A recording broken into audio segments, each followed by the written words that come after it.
Donc là, on va venir travailler un petit peu sur le jerk, donc toutes les mobilisations avant et l'échauffement, l'activation musculaire. Du coup, on va commencer par les mobilisations poignet. Donc, il y en a pas mal qui parlent de petites douleurs, manque d'échauffement. Donc là, on va bien montrer comment déverrouiller le poignet.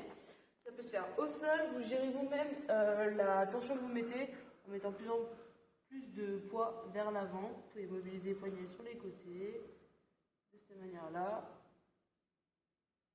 Et sur ce mouvement, ici, modérez votre poids de corps. Ne mettez pas tout de suite tout votre poids de corps sur vos poignets.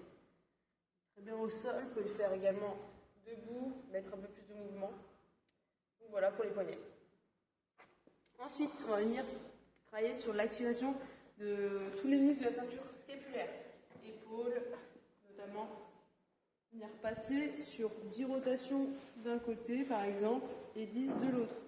Au niveau du poids, soyez pas trop ambitieux, d'accord? On y va progressivement. Voilà. Avec la barre. On peut également travailler avec la barre en overhead au-dessus de la tête. Pareil, élévation. Mobilise un petit peu les poignets également avec la barre.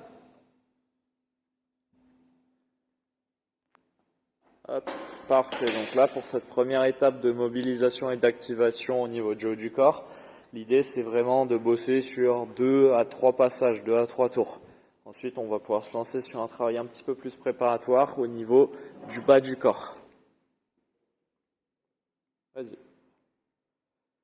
Donc au niveau de l'action du bas du corps, l'idée ça va être de travailler un petit peu sa poussée.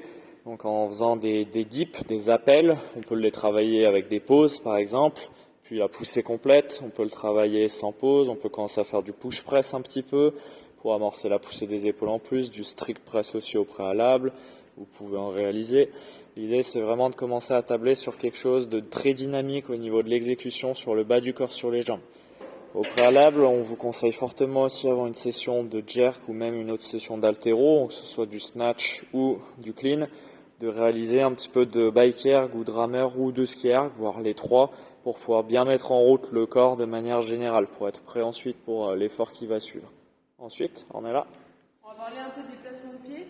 Vous pouvez prendre comme point fixe une ligne et on va venir se mettre en position de réception de jerk. Donc là, j'ai mon genou qui est sous ma cheville. Je pousse et à l'avant et à l'arrière de mon pied pour bien rester stable. J'ai le buste droit, j'ai mes hanches qui regardent vers l'avant. Les paumes de pied sont orientées de manière droite. Elles suivent la ligne. Je suis pas sur le côté de cette manière-là, ouverte. D'accord? Bien placée de cette manière. Là, je suis stable. Quand on revient, c'est un quart avant et le reste avec la jambe arrière. Super. Donc là, on va pouvoir travailler sur 3 déclinaisons de mouvement sans la barre pour pouvoir s'échauffer et se mettre en condition sur le bas du corps, sur le placement. Et ensuite, on pourra attaquer sa session de jerk. Première étape, le placement des pieds. Simplement, je fais un pas en avant pour placer la jambe avant, un pas en arrière pour me mettre en place. Et là, je vérifie que je suis bien en place. Ensuite, je peux venir sauter sur place pour pouvoir reproduire la réception, l'impact de réception au sol, pour bloquer, stabiliser mon placement. Et enfin, je peux réaliser mon appel plus la poussée pour pouvoir venir retrouver mon placement de pied. Ça, vous pouvez le travailler sur une dizaine de répétitions par mouvement, par posture. Et ensuite, on sera bien pour se mettre en jambe sur sa session de jerk. Donc ça, c'est du spécifique pour le split jerk.